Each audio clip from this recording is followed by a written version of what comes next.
Alors, bon après-midi, bonjour à tous et à toutes. Re-bienvenue à MTL Connect, la semaine numérique de Montréal. Pour notre 5e édition cette année, on traite de la grande thématique de l'intelligence collective. J'espère que vous allez bien et que vous passez un beau MTL Connect. Nous sommes à la 2e journée de programmation. On traite de 4 sujets cette année, de l'intelligence artificielle. Évidemment, c'est sur le bout des langues de tout le monde. On parle beaucoup d'intelligence artificielle, de culture et créativité, qui est notre créneau cet après-midi, ainsi que demain où nous allons parler de cybersécurité, ainsi que de territoire connecté intelligent. Alors, on a eu beaucoup de beaux panels, de belles conversations. Est-ce qu'il y en a qui sont ici depuis le début de la journée? Oui, j'aime ça. On applaudit, on lève la main. Il y a des troopers. Yes! Excellent. Ben, je vous salue. Et est-ce qu'il y en a qui viennent juste d'arriver là, que pour cette séance? Oui. 3 personnes, ben oui, merci d'être ici. Alors, écoutez, évidemment, on est ici en présentiel. On vous invite non seulement à vivre le contenu en salle, mais il y a beaucoup d'expériences à vivre au Centre NAD, ici présenté par le Printemps numérique et MTL Connect. On a des expériences présentées, par exemple, par D-Box, qui est un fleuron québécois, une compagnie de technologie québécoise, qui vous présente des expériences de contenu juste ici à l'extérieur de la salle. C'est gratuit, ça fait partie de votre expérience. Allez vivre les expériences D-Box, je vous invite fortement à le faire. Et l'expérience immersive, tout de suite en sortant de l'ascenseur au 6e étage. Je vous le dis, vous n'allez pas manquer, vous ne voulez pas manquer ça, c'est vraiment assez fantastique. Est-ce qu'il y en a qui ont vécu cette expérience audiovisuelle, tactile qui se retrouve au 6e étage? Oui? Nice. OK. Comment vous avez trouvé ça, monsieur?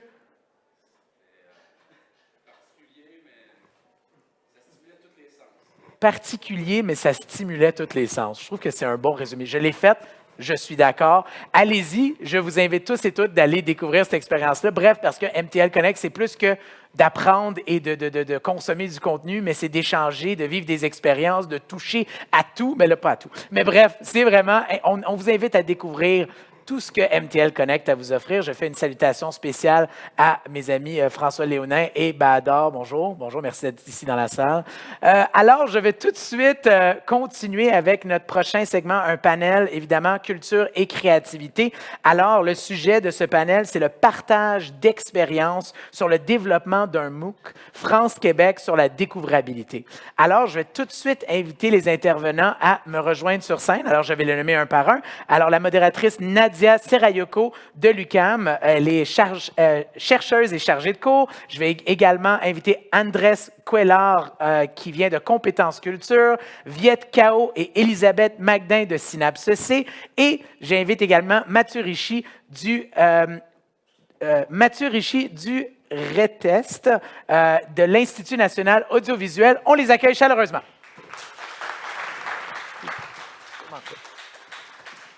Merci, merci.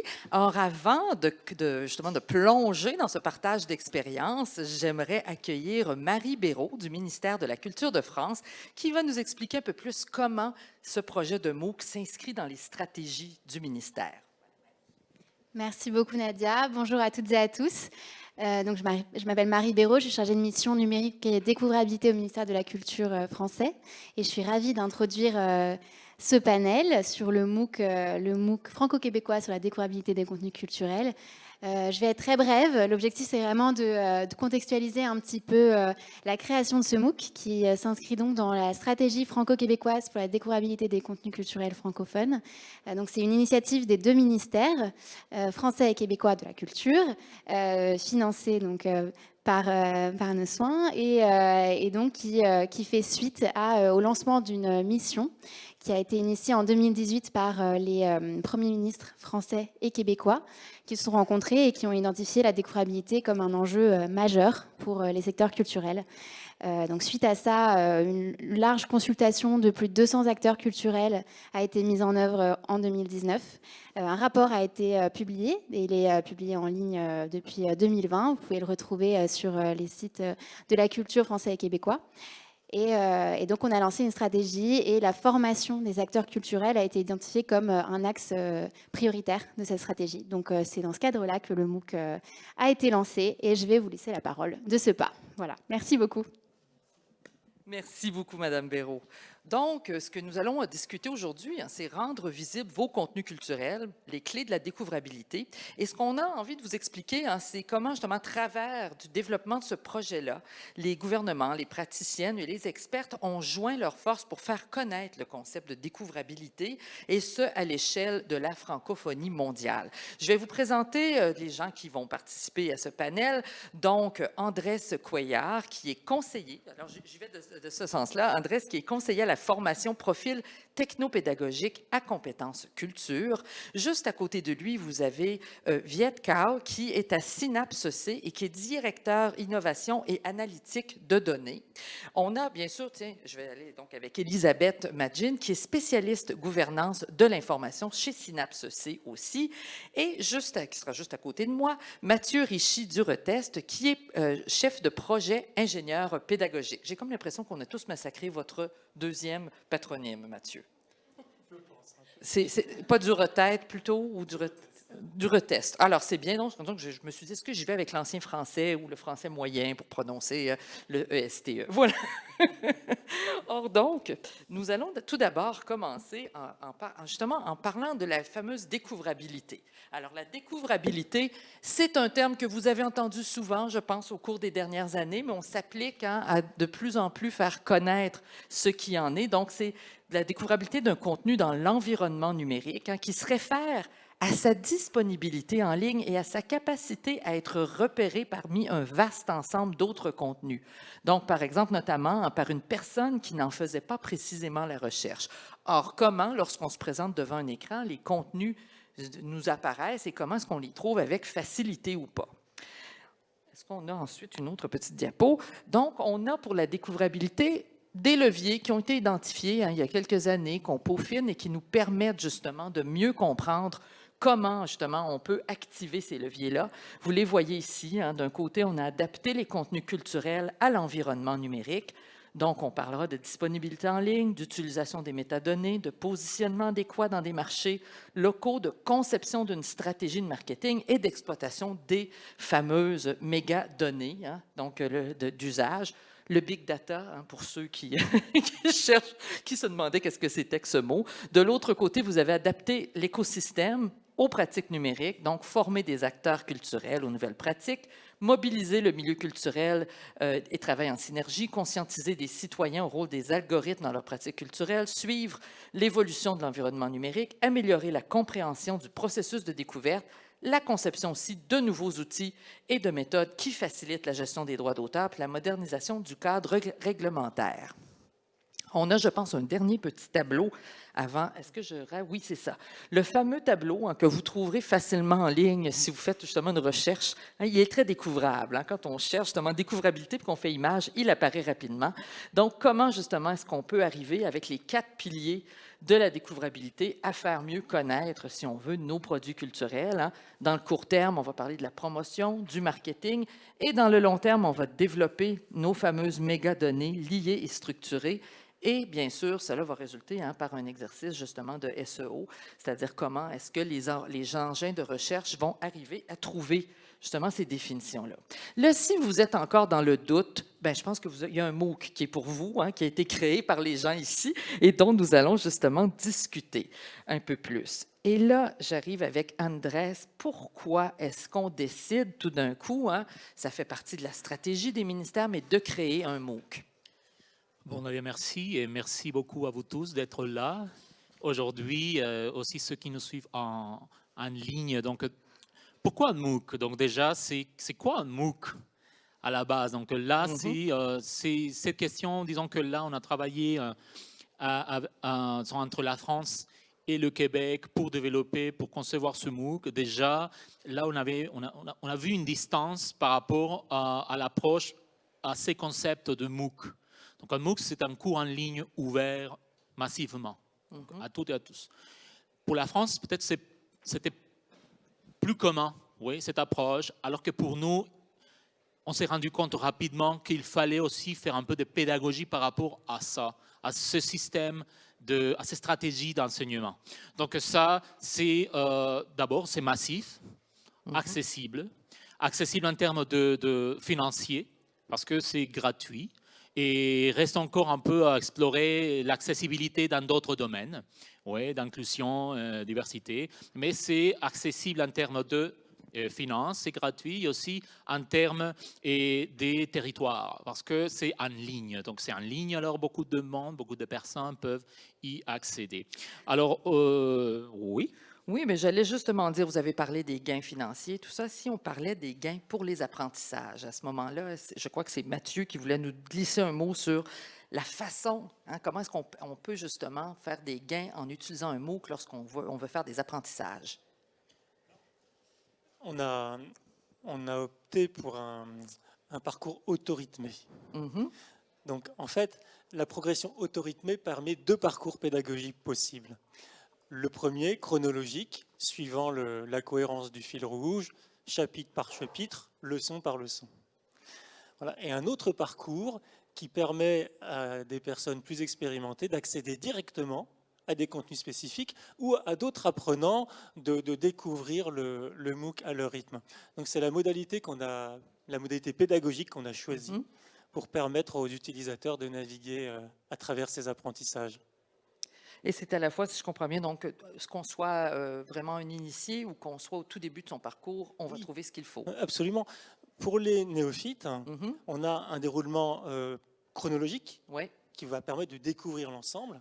Et pour des experts, ils vont aller directement chercher. Alors, les experts, il y a des personnes plus expérimentées, puisque Oui. ça reste quand même une...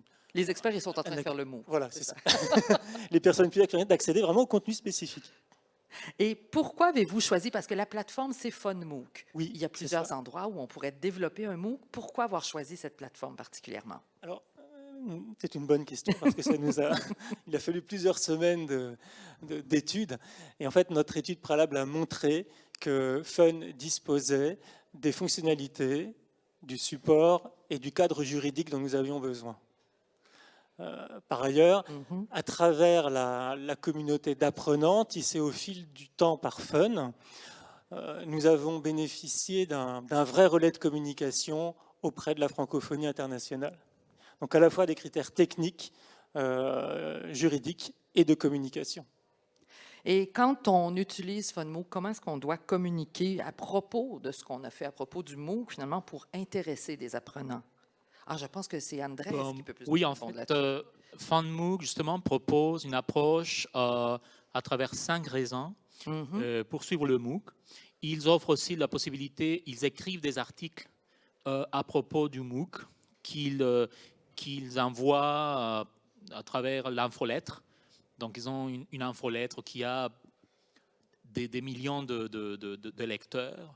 Donc, déjà, ça passe plus facilement par des millions de personnes qui vont lire. Peut-être que ça va les accrocher, la thématique, et ils vont lire l'article et ils vont s'inscrire au MOOC. Donc, ça passe par là, essentiellement. Essentiellement. Et donc, à ce moment-là, vous pouvez comme ça rejoindre des gens plus facilement parce qu'il y a déjà une communauté, si je comprends bien, autour de FunMOOC. Et quand on veut comprendre comment, parce que là, on a beaucoup de gens qui se sont réunis autour de ce projet-là. On voit qu'on a Synapse-C, on a l'Institut national d'audiovisuel qui était là, on a les 2 ministères de la culture au Québec et en France. Et comment est-ce qu'on s'organise pour finalement gérer un projet d'une pareille envergure? Et là, Elisabeth, je m'adresse à vous parce que ça fait... D'ailleurs, c'est elle qui change les diapos, hein, fait qu'elle a beaucoup de pouvoir là, tout d'un coup. Oui, ben en fait, c'est sûr qu'on n'était pas tout seul pour accomplir ça. Donc, ça a été un gros projet. Puis, vous voyez ici les partenaires sur le diaporama. On a, premièrement, bien sûr, les ministères qui étaient les donneurs d'ouvrage, dans le fond, qui ont eu l'idée puis qui ont coordonné le projet. Ensuite, on a les membres ici qu'on a mentionnés. Donc, on a Compétences Culture, Synapse-C et l'INA. On avait chacun notre expertise à apporter dans ce projet-là. Donc, ça, c'est un des éléments qui était très important, là. Donc, notamment, on avait Compétences Culture qui avait vraiment l'expertise au niveau de la pédagogie, puis qui ont qui ont été les personnes qui ont coordonné le côté Québec de la chose, qui nous ont approchés chez Synapsé, puisqu'on a une certaine expertise, puis on gravite dans les milieux de la découvrabilité. Donc, nous, on est venu apporter ça. Puis du côté de la France, bien sûr, donc l'INA, donc on avait l'expertise pédagogique, puis on a le sujet aussi qui était super connecté avec les priorités de l'INA. Donc, ça a donné quelque chose qui a bien fonctionné par rapport à ça. Puis, bien sûr, on a ajouté Fun parce qu'on vient de le dire, la plateforme a quand même eu un rôle à jouer dans la réussite de ce MOOC-là par la communication qu'elle a permise. Et dans le cas du développement, justement, technopédagogique, Mathieu, puisque c'était là, pas mal, je dirais, dans votre carré de sable, comme on dit, qu'est-ce qui constitue les étapes principales? Qu'est-ce qu'on doit faire quand on commence, justement, là, à penser, planifier un MOOC comme ça?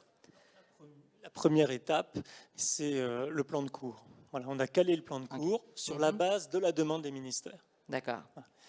Et donc, on voit ici le projet qui s'est étalé sur 50 semaines. Donc, c'est à partir du plan de cours qu'on a pu contacter les experts qui ont été amenés à écrire leurs textes. On a révisé les textes ensemble pour caler le contenu pédagogique. Et ça, c'est vraiment la première étape, un travail collaboratif qui était assez long. C'est d'avoir ce premier plan de cours, duquel ont découlé les textes des experts, qui ont été illustrés par des éléments graphiques qui ont été soit créés, soit récupérés. Et ça nous a permis ensuite de mettre, une fois, je dirais, c'est cette phase de conception, de mettre en fabrication le projet. Alors, en parallèle, comme vous le voyez ici représenté, donc à cette ingénierie pédagogique, il y a eu le choix de la plateforme, la charte graphique, le plan de communication et les ententes juridiques. Ça, c'est le premier. C'est la conception. C'est la conception qui est assez longue. Hein, et on voit une couleur qu'on a mis de façon plus foncée, avec une concentration très forte au début sur cette phase de conception où on part d'éléments qui nous sont donnés par les ministères, mais il a fallu caler un plan de cours sur cette base-là. Et ensuite, vous avez sûrement eu à faire un découpage et puis peut-être avoir des avis justement d'un comité ou enfin oui. chercher des opinions extérieures. Absolument, tout à fait. On a mis en place un... Alors peut-être qu'on en parlera peut-être un peu après avec l'outil qu'on a utilisé pour mettre en cohérence éditoriale l'ensemble du contenu. Mais en effet, il y a eu un comité scientifique aussi qui s'est réuni. On voit les points bleus constitués de plusieurs experts représentatifs auprès desquels on a soumis les contenus qui ont été questionnés, qui ont été remis en cause parfois, de façon à arriver à un ajustement le plus précis et le plus cohérent possible. Oui, parce que j'imagine que selon l'expérience de chacun, on peut élaborer beaucoup de façons différentes sur la découvrabilité. Et quand on parle du travail de conception et de production, alors comment est-ce que ça prend forme une collaboration comme ça? Parce qu'on est dans deux pays différents, hein, on n'est pas autour d'une même table. Alors comment est-ce qu'on va justement, là, je pense que je m'adresse plus à Elisabeth et justement Viette, qui ont travaillé beaucoup sur ces aspects-là. Comment est-ce qu'on va faire justement pour déterminer qui va faire quoi entre la France et le Québec? C'est sûr qu'on avait quand même des expertises qui provenaient de divers endroits. Donc, on a réussi quand même à se séparer le travail de façon, j'ose espérer, équitable. Je regarde Mathieu pour être sûr. Donc, oui, puis on s'est séparé aussi la responsabilité, si on veut, de nos 30 leçons, donc notre trentaine de leçons, qui avaient chacun un expert. Donc, c'était quand même beaucoup de travail aussi d'aller chercher nos experts un par un, puis de s'assurer aussi qu'on ait une certaine cohérence éditoriale. J'en vois justement dans la salle quelques-uns de nos experts. Quelques-uns des experts sont là. Merci encore d'alimenter notre projet. Puis, justement, c'est quelque chose qui a nécessité beaucoup de rencontres. Donc, on avait des rencontres à toutes les 3 jours quasiment. On avait 2 rencontres par semaine pendant toute la durée de ce que vous voyez à l'écran. Donc, pendant presque 9 mois, on s'est rencontrés 2 fois par semaine. C'est la première fois qu'on se rencontre en vrai aujourd'hui, donc c'est quand même, quand même spécial d'avoir fait tout ça à distance comme ça, mais justement, le fait qu'on avait des points de contact très fréquents, ça nous a permis justement d'avancer des choses rapidement, puis d'avoir une certaine rapidité d'exécution malgré la lourdeur qu'on pourrait dire du nombre de personnes qui étaient impliquées. Un petit mot par ailleurs, Elisabeth, je pense que c'est Viette qui vous probablement m'expliquer un petit peu comment on sélectionne les experts dans ce cadre-là. Oui, c'est ça. L'idée au début, c'était de se calquer sur d'autres mots qui existent. Est-ce qu'on suit une personne et on est additif là? Mais comme on a choisi d'avoir le double parcours, l'idée c'était plus d'être inclusif et d'avoir des voix plurielles, notamment en termes de praticiens académiques, pouvoir public, également des divers secteurs culturels, notamment dans le chapitre 6, où on voulait un petit peu être inclusif. Et l'idée, c'était vraiment, donc, en fait, de laisser la liberté, justement, d'une certaine liberté d'expression, là, justement, quasiment au détriment d'une certaine cohérence éditoriale. Mais donc, c'était vraiment ce double jeu, entre guillemets, de trouver ce qui rassemble, mais en étant très riche dans la proposition de contenu. Et juste pour aussi la collaboration à distance, on a essayé de... des fois, le décalage horaire, c'était un enjeu, mais des fois, on a fait une force. On pouvait commencer en France pour finir 6 heures plus tard ici. Donc, on a vraiment joué sur toutes les lignes. J'ai même aussi, assisté à ce genre de coordination-là ce matin. Hein. Oui, quand on a des choses à changer sur le site web, il faut le faire avant 10 heures, idéalement le matin dans notre heure ici, pour que tout ça puisse être pris en compte. C'était également beaucoup d'arbitrage lorsque, par exemple, dans le forum, la communauté de pratique, on voulait des événements en direct parce que c'était trop tard pour le Québec ou trop tôt pour la France, des choses comme ça.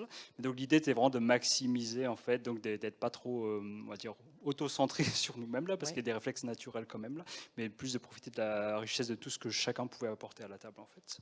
Et dans le choix des experts, encore une fois, donc l'idée c'est que c'est un sujet en mouvance. Là, l'idée c'était pas tant de cristalliser toute la connaissance à un instant T, mais en même temps la vocation du MOOC, c'était un petit peu de proposer des définitions un petit peu communes dans ce sujet que c'est un peu la tragédie des communs, c'est l'affaire de tout le monde et de personne. Chacun se réapproprie les choses. Il y a aussi beaucoup de filières métiers qui ont leur propre... Est-ce que c'est nouveau? C'est la même chose, midi, de manière différente. L'idée étant vraiment un petit peu de rassembler tous autour du sujet, puisque d'une certaine façon, plus personne ne peut travailler tout seul ou avoir toutes les casquettes possibles. Oui, c'est ça. On veut, au-delà des limites géographiques, être trouvé finalement quand on parle. C'est ça. Est-ce que tout le monde peut jouer sur les 12 leviers et les 4 pieds en même temps? Pas certain. Et là, quand on parle justement, là, on voit qu'on est plusieurs intervenants. Et comment est-ce qu'on a fait pour ajuster la cohérence éditoriale de l'ensemble des contenus entre les deux pays? Et ça, je pense que c'est Mathieu Andrès qui était plus de ce côté-là dans le contenu. Comment est-ce que vous avez pu justement, afin de pas juste juxtaposer des contenus que chacun défend sans qu'il y ait de lien, mais à bien faire un tout cohérent de ce MOOC-là? Oui, alors c'était l'idée en fait. C'est pas d'avoir des contenus qui se juxtaposent, mais d'avoir une unité. Tout à fait. Donc la première étape, on a vu, c'est le plan de cours. Donc c'est grâce à un travail collaboratif, on en a parlé, 2 après-midi par semaine, et avec un système de partage de documents, de validation croisée entre les rencontres. Deuxième élément, on peut citer le comité scientifique, qui a permis vraiment d'être très fin dans l'ajustement éditorial. Et puis, au cœur du MOOC, le cœur battant, c'est le devis technopédagogique qu'Andrés nous a proposé. Oui, en fait, là, c'était un défi double, en fait, parce que ce sont différentes manières de voir le sujet, mais on avait besoin de quelque chose qui allait nous rassembler. Donc, on a utilisé un devis technopédagogique et clair, facile, et c'était l'élément rassembleur de toutes les pratiques. Donc, c'était dans ces documents-là qu'on a commencé à travailler, à déposer, à réfléchir d'abord sur les cibles, les principales cibles d'apprentissage au niveau général, et petit à petit commencer à rassembler les différentes cibles qui allaient découler de cette grande cible et transformer ça en chapitres, en leçons, en autre type d'informations complémentaires, ressources complémentaires, et des fois dire non, ça ne va pas, ça ne rentre pas dans aucune idée vue au préalable. Donc, c'est vraiment ces documents-là qui a tous les composants que vous pouvez voir à l'écran et que nous a servi vraiment pour avancer. Là, par exemple, qui n'était pas dans les gabarits principal. On s'est inspiré du gabarit produit par l'université, par l'UQAM, et c'est la partie de suivi des productions qui est vraiment essentielle parce que comme on était dans l'autre côté de l'océan, il y avait des choses qu'on faisait ici dans le horaire québécois, mais qu'ils devaient voir le lendemain. Donc, c'était là où on pouvait voir, par exemple, en faisant un simple check, où on était et où on pouvait avancer. Donc, c'était vraiment Et ces documents-là qui nous a permis d'avancer plus vite. Donc, des outils fédérateurs qui vous permettent, c'est ça, de travailler, je dirais, là, au même rythme. Et quels sont les facteurs de succès quand on prend un produit, je veux dire, comme un MOOC, l'on voit où il y a vraiment énormément de cibles à atteindre, puis vraiment où on doit avoir un parcours cohérent. Comment est-ce qu'on fait pour évaluer, pour penser que son MOOC a réussi? Puis, je vous regarde parce que je sais que ça vous touche comme sujet. Bon, les données. Les données. Donc ça peut être quantitatif ou qualitatif. L'idée, c'était justement, à la base, on suffisait une certaine ambition de rejoindre ou de rayonner, parce que le MOOC a sa propre découvrabilité, comme on le disait là, une certaine diversité, donc un nombre d'apprenants, un certain volume, dans un certain nombre de pays différents. Bon, il y a aussi le nord et le sud, là, donc on a vraiment décortiqué tout ça. Sans surprise, évidemment, donc c'est pas mal francophone. Je ne sais pas si tu voulais commenter, Mathieu. Donc c'est sûr, donc vu la réalité des populations, donc c'est sûr que d'une certaine façon, s'il devait y avoir un palmarès, beaucoup d'apprenants venaient de France, d'autres du Canada, pour ne pas dire majoritairement du Québec, mais on n'avait pas le détail au niveau provincial. Parfois, c'était pas renseigné. L'idée, c'est qu'on avait décortiqué un petit peu les villes, etc. L'idée aussi, vraiment, donc pour mesurer le succès d'une certaine façon, c'était de voir aussi, nous, on avait aussi nos propres métriques de succès. Donc, si on revenait un petit peu au calendrier, donc ça fait 1 an maintenant qu'on a commencé le travail, mais je veux dire, il a été lancé en avril. Donc, on a développé un MOOC en quasiment 6 mois et quelques, en réunissant 35 experts, avec des réunions de comité scientifique, etc., et une certaine rigueur. Donc, il y avait toutes ces notions de validation, de contrôle qualité, rigueur. C'est pas un sujet facile, et on construit l'avion en volant. En termes plus d'appréciation qualitative, c'est ça. On a fait beaucoup d'hypothèses sur la cible des apprenants. Est-ce que c'est pour les experts qui veulent aller plus loin, des personnes plus néophytes? On a beaucoup de retours comme quoi, donc effectivement, c'était plutôt des personnes du second, troisième cycle, et même ça, c'était d'aligner les niveaux pédagogiques français et québécois pour comprendre ces éléments-là. Et également, on voyait une certaine satisfaction. Beaucoup l'ont fait par curiosité, mais aussi clairement pour ajouter des cordes à leur développement professionnel. Et ça, c'était donc d'une certaine façon ce qu'on visait.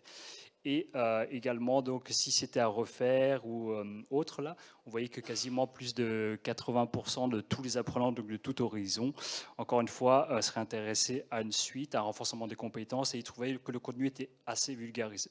Parce que c'est sûr qu'en termes de temps, on aurait pu faire un MOOC de 200 heures, là, mais il y avait une contrainte, nous, de production, mais également que le travailleur... Pour l'apprenant aussi, c'est énorme, que le travailleur culturel n'a pas forcément le luxe de prendre tout le temps, d'où, encore une fois, le double parcours complet ou... j'ai l'anglais à pick and choose, mais en tout cas, de manière ciblée pour aller chercher la compétence qu'elle veut renforcer ou approfondir.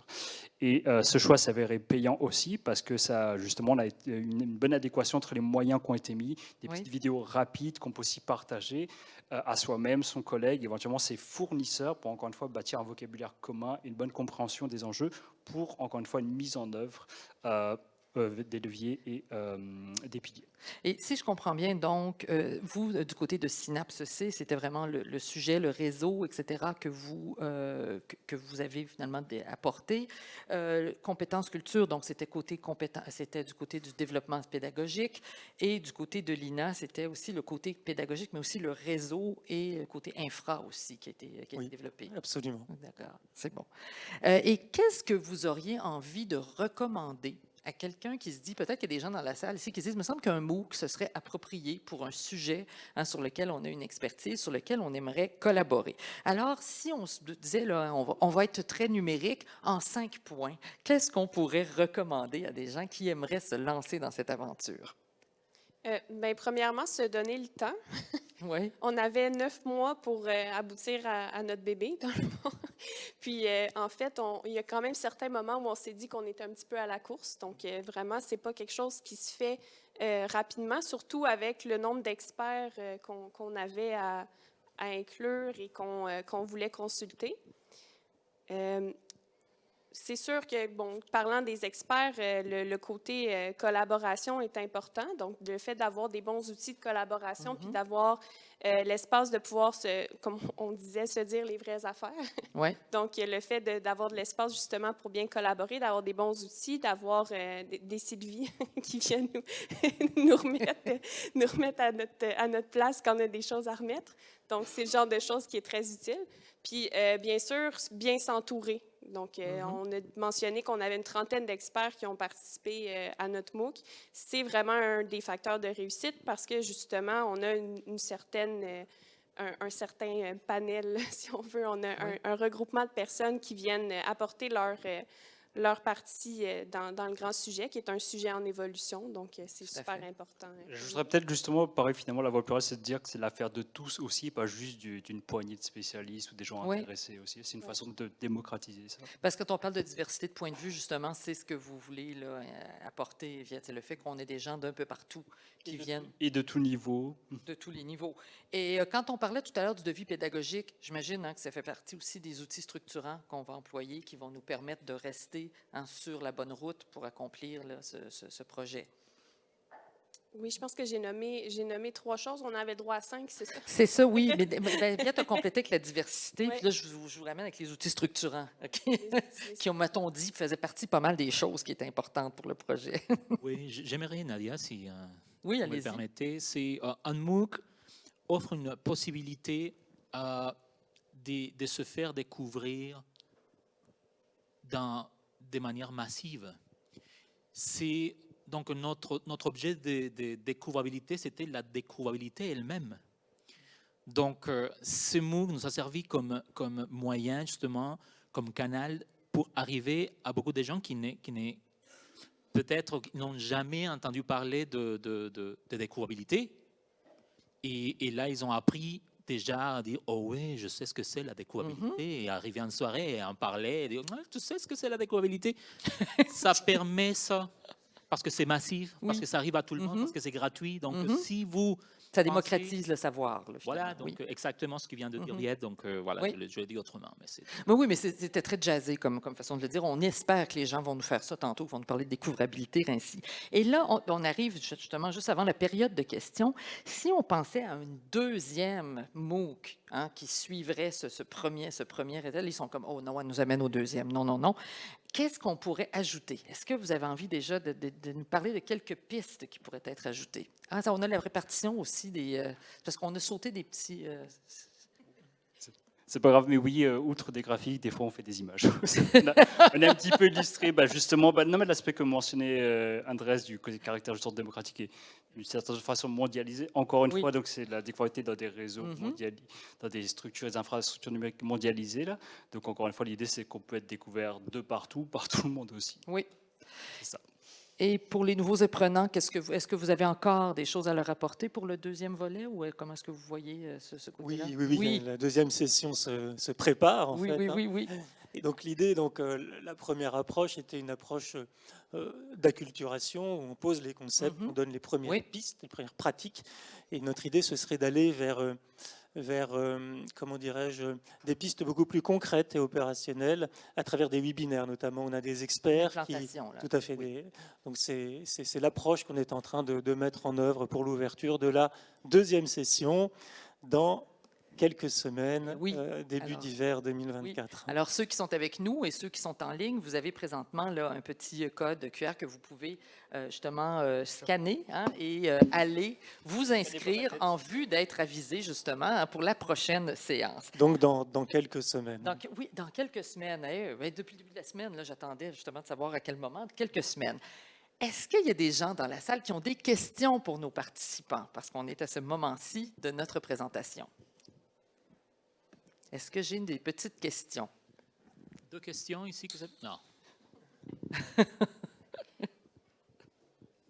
J'aurais peut-être justement, quand vous parlez d'aspects plus pratiques, on a parlé beaucoup, vous avez parlé comment vous avez développé votre contexte, je dirais plus légal, tout ça. Ce côté-là pratique, justement, doter les gens de compétences, justement, peut-être plus en mesure des résultats, compétences autres. Est-ce que c'est quelque chose que vous avez là, dans la mire pour une prochaine séance MOOC? C'est sûr que quand on regardait le sondage d'appréciation, c'est sûr qu'encore une fois, donc, autant c'est de l'apprentissage, c'était de l'acculturation, et finalement, on s'adressait le plus possible à tout le monde. C'est sûr qu'on pourrait imaginer des versions plus spécialisées à des niveaux, par exemple, plus exécutifs, plus opérationnels, ou plus par secteur culturel, entre guillemets. Oui.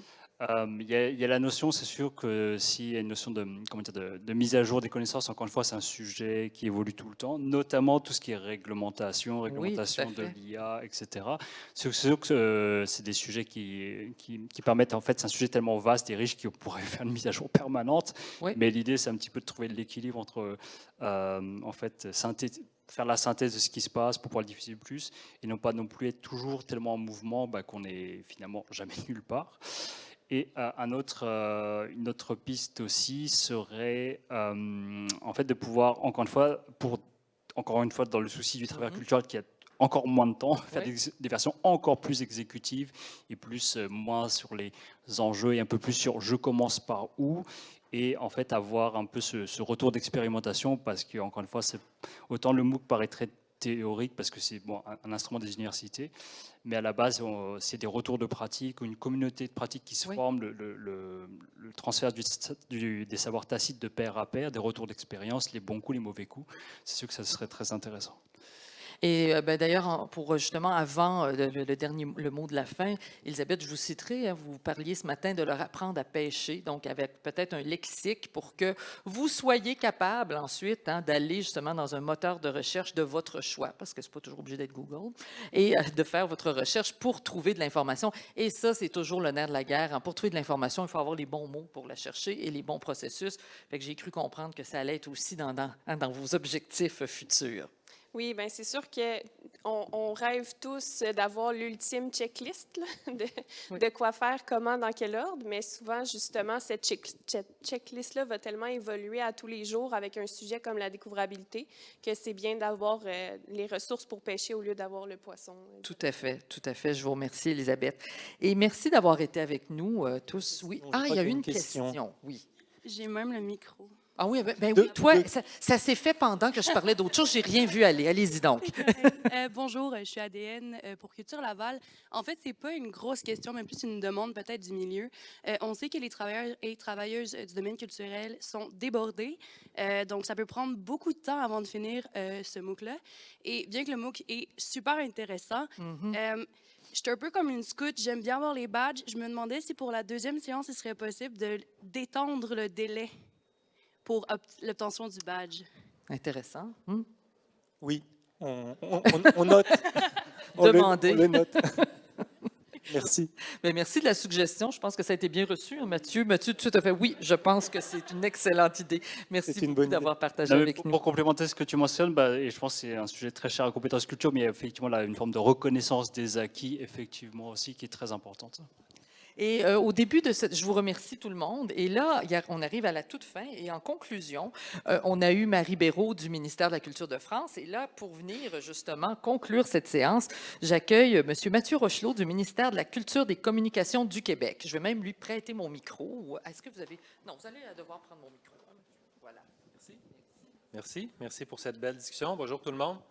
Donc, je suis Mathieu Rochelot, directeur du numérique, des médias et des communications au ministère de la Culture et des Communications du Québec. Précédemment, chargé de mission sur la découvrabilité, cette belle mission qu'on a menée avec la France là, depuis déjà 2018.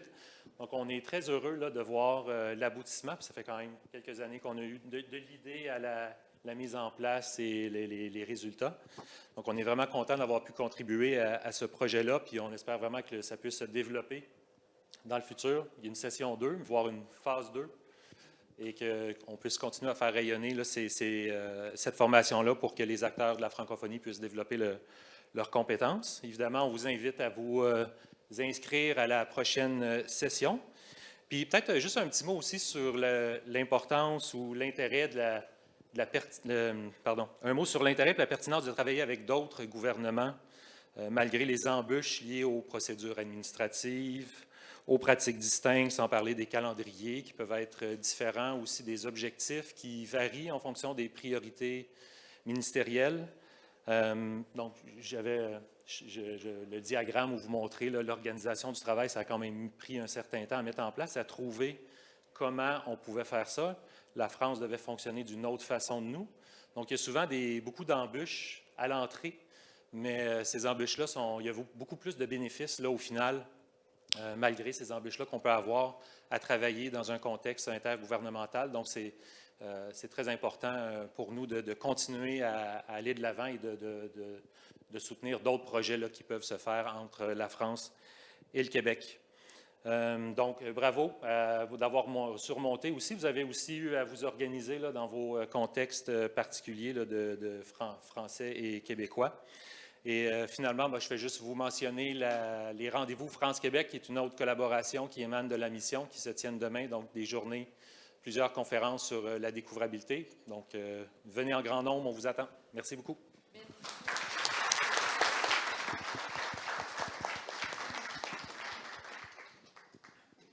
Merci. Vous pouvez laisser les micros sur les petits bancs.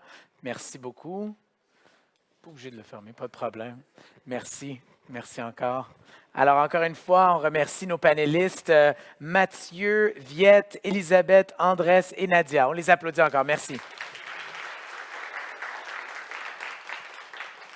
Alors, juste avant de partir en 5 à 7, nous avons une remise de prix à vous présenter pour le meilleur employeur technologique du Québec en 2023. Alors, c'est quand même tout un prix à recevoir. Et pour nous en parler et pour la suite, je vous présente tout de suite Sophie Ginoux.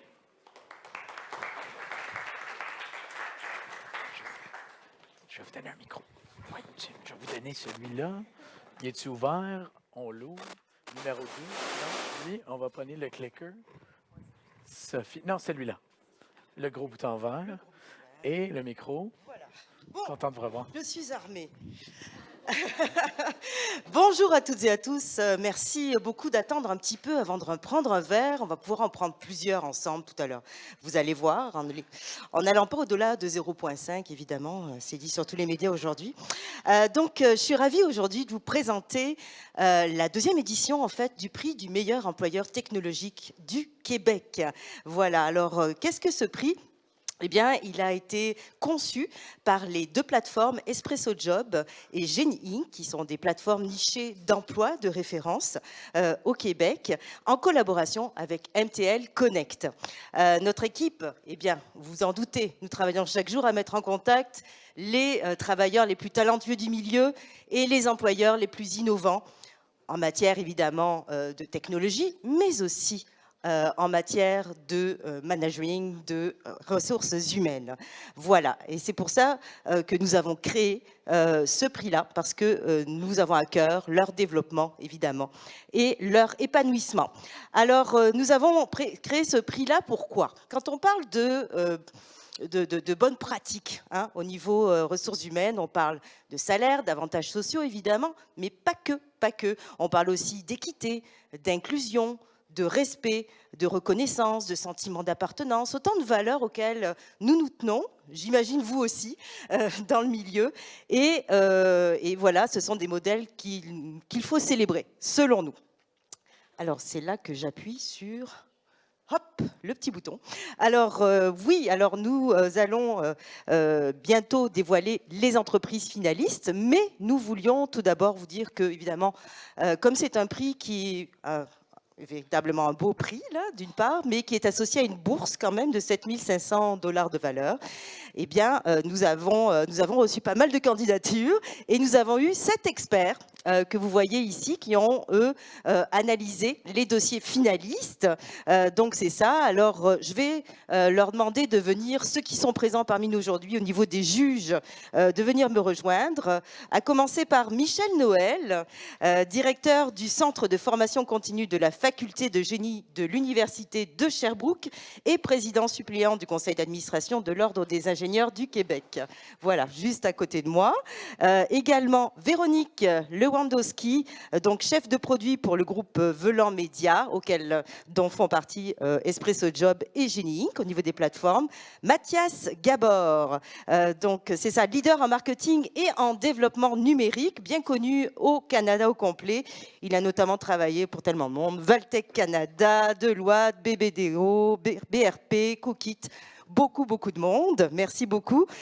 Également, je ne sais pas si elle est là, Nancy. Nancy, viens avec nous. Nancy Gemme, donc directrice des partenariats du Printemps numérique, qui a travaillé fort pour l'événement MTL Connect qu'on a en ce moment. Également, Jean-François Grenon, directeur du recrutement et du développement chez Mirego, une entreprise spécialisée dans la création de produits numériques et qui a remporté l'an dernier la toute première édition du prix du meilleur employeur technologique du Québec. Il est représenté aujourd'hui par sa collègue Joanie, qui va venir des nôtres. Voilà, vous voyez, hein, j'ai un bon jury. Hein. Donc voilà, également François Fortier, qui ne pouvait pas être des nôtres, qui est président et fondateur d'Applause, une application d'engagement des employés reconnue mondialement, qui s'est mérité le prix de plus inspirante petite entreprise où travailler en Amérique du Nord en 2023 de l'Inspiring Workplace Organization. Et Brigitte Monod, qui ne pouvait pas être là non plus, il y avait un autre événement, directrice de Synthèse Polymage, qui a d'ailleurs un bureau à l'intérieur de cet édifice ici.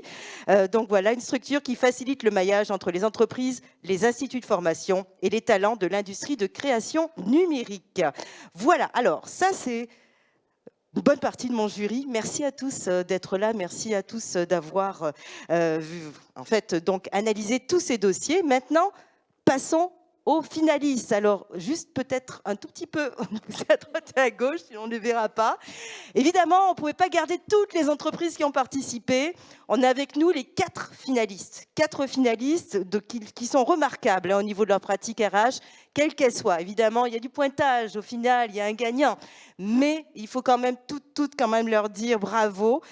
Donc voilà, alors pour les présenter, je vous présente tout d'abord sur la gauche Liroy, Liroy, je vais y trouver, voilà, une agence créative intégrée en développement web et en marketing numérique qui est située au cœur du Myland. Peut-être sont-ils venus à pied d'ailleurs.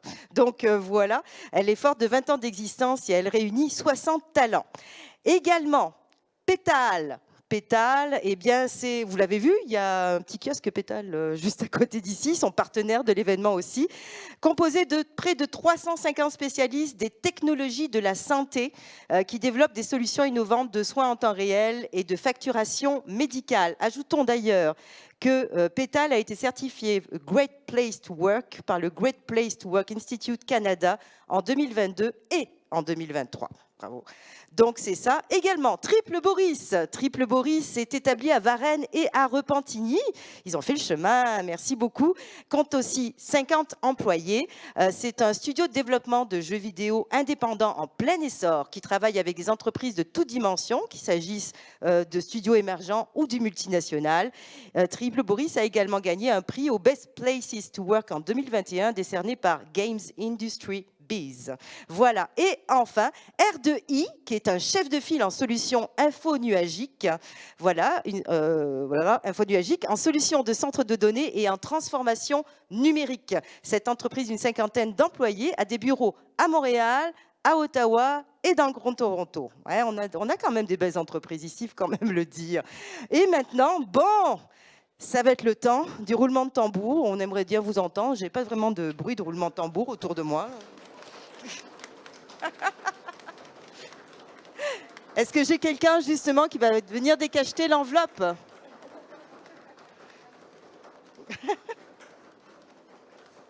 Ce soir ou demain? Maintenant, je pense que le suspense a assez duré. Là. Le tambour est épuisé. Et l'entreprise gagnante, donc le meilleur employeur technologique du Québec 2023 est Pétale. Pétale. On les invite à venir sur scène pour récupérer leur prix.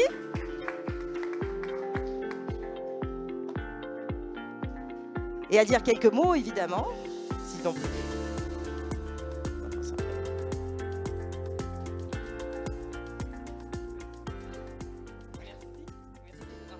Un micro en plus, on aime tellement ça. Écoutez, c'est avec vraiment beaucoup de fierté que j'accepte cette belle reconnaissance-là au nom de toute l'équipe de Pétale. Je pense que toute l'équipe, c'est important de le mentionner aussi parce qu'on ne devient pas meilleure entreprise en technologie au Québec en étant seul là-dedans. Pétale, c'est des dirigeants qui sont à l'écoute, ouverts d'esprit, c'est des gestionnaires qui ont à cœur l'expérience employée de leur équipe. C'est une équipe de ressources humaines qui travaille excessivement fort.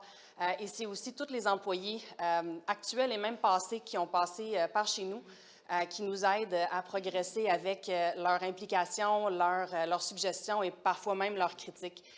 Donc, ça nous permet vraiment de s'en aller vers l'avant. Ceux qui nous suivent savent qu'on a beaucoup d'ambition et que c'est vraiment juste le début pour nous. Fait que je vous remercie vraiment beaucoup, encore une fois. Merci.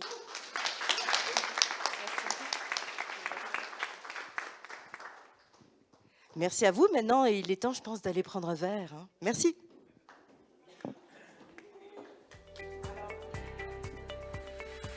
Merci beaucoup, merci et félicitations à Pétale et aux finalistes également. On aime ça des employeurs qui prennent soin de leur monde. Hein? On aime ça, des bons employeurs, on aime ça. Bravo et félicitations. En tout cas, j'aime beaucoup votre expérience, Pétale, à l'entrée, là, vraiment très cool. J'ai joué à comment qu'on appelle ça, là? Opération quand j'étais plus jeune. Je me suis essayé, j'ai réussi, mais c'était dur avec la pince. Mais aussi, j'ai appris beaucoup sur ce que vous faites. Alors, c'est bon d'avoir une activation qui est informative et le fun en même temps. Alors, si vous ne l'avez pas fait, allez jouer au jeu de Pétale. Alors, oui, comme a dit Sophie, c'est le temps d'aller s'abreuver, de festoyer, de networker, de réseauter. Alors, ce 5 à 7 est... On l'appelle le café belge. Alors, évidemment, avec notre pays à l'honneur, la Belgique, on va déguster des belles bières belges, réseauter, prendre des petites bouchées ensemble. Et encore une fois, un grand merci au MCC, le ministre de la Culture et de la Communication du Québec, pour nous aider en tant que grand partenaire pour ce 5 à 7 et évidemment pour tout MTL Connect. Ceci met fin à notre deuxième journée de programmation pour MTL Connect. Mon nom est Armand Afkami, de la part de toute l'équipe de MTL Connect, du Printemps numérique, des gens, de nos exposants, de nos partenaires. On vous remercie et revenez nous voir demain pour la troisième journée. Merci et bon 5 à 7!